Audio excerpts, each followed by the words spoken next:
سنت کو نہ ماننا، ایک ہے سنت کی توہین کرنا، اور پھر جن کے طریقے کو ہمارے آقا صلی اللہ علیہ وسلم نے پوری امت کے لیے سنت بنایا ہے تو ان کی اپنی کوئی توہین کرے تو وہ کتنا بڑا جرم ہوگا اور کتنی بڑی جسارت ہوگی۔ بات کے لحاظ سے حضرت سیدنا امام زین العابدین رضی اللہ تعالی عنہ سے ہم یہ بات شروع کرتے ہیں کہ آپ کے سامنے کچھ لوگوں نے اس سلسلہ میں بات کی، اور وہاں پر لفظ جو ہیں وہ مطلقاً بات کے لحاظ سے ہی مذکور ہیں۔ یہ کتاب جو ہے وہ کشف الغمہ فی معرفت الائمہ ایک فرقے کی بڑی کتابوں میں سے ہے، اور ان کے یہ جو بڑے ستون ہیں ان کے مذہب کے، ان میں سے ایک نے یہ کتاب لکھی ہے، جلد نمبر 2 کے اندر یہاں اس بات کا تذکرہ ہے جس موضوع پر آج ہمیں بات کرنے کی ضرورت ہے۔ یہ صفحہ نمبر 78 پر ہے، فی فضائل الامام زین العابدین رضی اللہ تعالی عنہ، قادم علیہ نفر من اہل العراق۔ سیدنا امام زین العابدین رضی اللہ تعالی عنہ کے پاس اہل عراق کا ایک وفد آیا، فقالوا فی ابی بکر و عمر و عثمان رضی اللہ تعالی عنہم، تو انہوں نے حضرت ابو بکر صدیق، حضرت عمر فاروق، حضرت عثمان غنی رضی اللہ تعالی عنہم کے بارے میں بات کی۔ فقالوا فی ابی بکر و عمر و عثمان رضی اللہ تعالی عنہم۔ اب جس طرح ہماری گفتگو کے موضوع میں یہ ہے کہ اگر کوئی ان کے بارے میں بات کرتا ہے، اب صرف وہ مجمل جو لفظ ہیں بات کرتا ہے، اسی کے لحاظ سے ہم یہ حوالہ پیش کر رہے ہیں، آگے اگر اس کی تفصیلات لائیں گے تو وہ مزید بات سخت ہوگی۔ تو ان لوگوں نے جب بات کی خلفائے ثلاثہ رضی اللہ تعالی عنہم کے بارے میں، فلما فرغوا من کلامہم، جب یہ لوگ جو سیدنا امام زین العابدین رضی اللہ تعالی عنہم کے پاس موجود تھے، جب یہ اپنے کلام سے فارغ ہوئے، قال لہم، تو حضرت امام زین العابدین رضی اللہ تعالی عنہم نے ان سے چند سوالات کیے اور ان کا رد کیا، اور ان کو اپنے دربار سے نکالا اور ان کا شرعی حکم بیان کیا کہ تم کون ہو۔ آپ نے پہلے نمبر پہ سوال کیا، الا تخبرونی انتم، تم مجھے یہ خبر کیوں نہیں دیتے؟ الا تخبرونی انتم المہاجرون الاولون، تم وہ مہاجرون اولون ہو، وہ پہلے مہاجر کہ جن کے بارے میں اللہ تعالیٰ نے قرآن مجید میں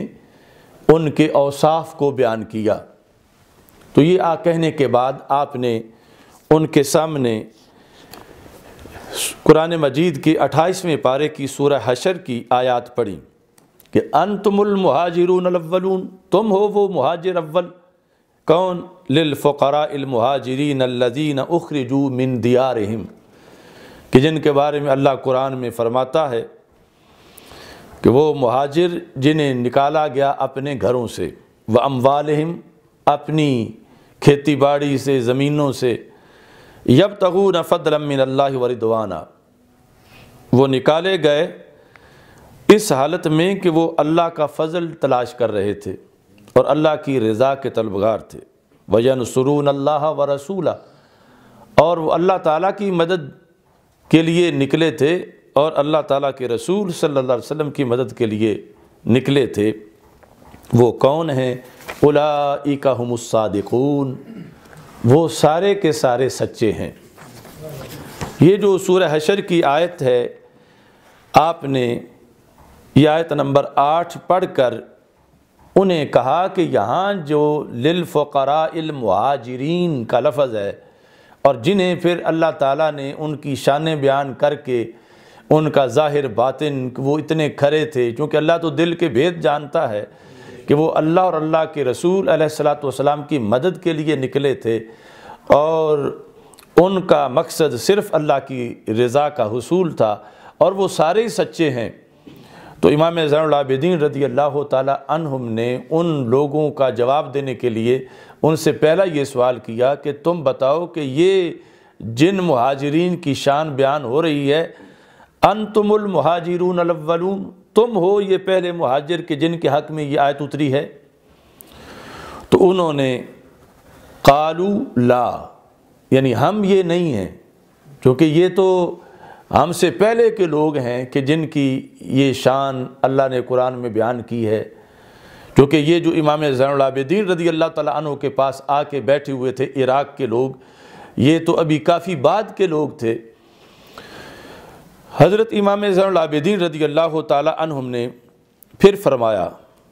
فَأَنْتُمُ الَّذِينَ تَبَوَّؤُوا الدَّارَ وَالْإِيمَانَ مِنْ قَبْلِهِمْ، کہ یہ پہلی آیت کے بارے میں تم کہتے ہو کہ تمہارے بارے میں نہیں ہے، اب اگلی اس سے جو اس کے ساتھ ہی ہے اس کے بارے میں بتاؤ کہ اللہ تعالیٰ فرماتا وَالَّذِينَ تَبَوَّؤُوا الدَّارَ وَالْإِيمَانَ مِنْ قَبْلِهِمْ، کہ وہ لوگ جنہوں نے مدینہ منورہ کو دار اور ایمان کو اپنا گھر بنایا ان مہاجرین سے پہلے، وَالَّذِينَ تَبَوَّؤُوا الدَّارَ وَالْإِيمَانَ مِنْ قَبْلِهِمْ يُحِبُّونَ مَنْ هَاجَرَ إِلَيْهِمْ، وہ جو ان کے پاس ہجرت کر کے آنے والے ہیں ان سے پیار کرتے ہیں، وَلَا يَجِدُونَ فِي صُدُورِهِمْ حَاجَةً مِّمَّا أُوتُوا، اور جو انہیں مال دیا گیا ہے اس مال کے لحاظ سے وہ اپنے دل میں کوئی حاجت محسوس نہیں کرتے، وَيُؤْثِرُونَ عَلَىٰ أَنفُسِهِمْ وَلَوْ كَانَ بِهِمْ خَصَاصَةٌ، وہ اوپر سے آنے والے مہاجرین کو اپنی جانوں پر ترجیح دیتے ہیں، ایثار کرتے ہیں، اگرچہ انہیں خود بڑی ضرورت ہو وہ اپنی ضرورت کی پرواہ نہیں کرتے، اپنا مال اپنے مہاجر بھائیوں کو دے دیتے ہیں۔ وَمَنْ يُوقَ شُحَّ نَفْسِهِ فَأُولَٰئِكَ هُمُ الْمُفْلِحُونَ، فرمایا اس قدر جن کے اندر لالچ نام کی کوئی چیز نہیں، یہ وہ لوگ ہیں کہ جو سارے کے سارے کامیاب لوگ ہیں۔ اب یہ آیت ہے انصار کے بارے میں، پہلی تھی مہاجرین کے بارے میں، تو ان کے لحاظ سے امام زین العابدین رضی اللہ تعالیٰ عنہ نے مجھ سے سوال کیا فَأَنْتُمْ الَّذِينَ تَبَوَّؤُوا الدَّارَ وَالْإِيمَانَ، تم وہ لوگ ہو کہ جن کی یہ شانیں قرآن میں بیان کی گئی ہیں اور انہیں اولئک هم المفلحون کہا گیا ہے، یہ تم ہو؟ تو یہ سن کے جواب میں انہوں نے یہاں بھی یہ کہا قالوا لا، نہیں ہم یہ نہیں ہیں، یعنی چونکہ یہ واضح طور پر اصحاب رسول صلی اللہ علیہ وسلم کے بارے میں آیات اتری تھیں، اور یہ جو لوگ بیٹھے ہوئے تھے یہ تو اس وقت تک شاید پیدا بھی ابھی نہیں ہوئے تھے اور کلمہ تو یقیناً نہیں پڑھا تھا۔ تو پہلی آیت تھی مہاجرین کے بارے میں، دوسری تھی انصار کے بارے میں، اور ان کی قطعی شانیں رب نے بیان کی، اور پھر انہیں اولئک هم الصادقون کہا، اور انہیں رب ذوالجلال نے فاولئک هم المفلحون کہا۔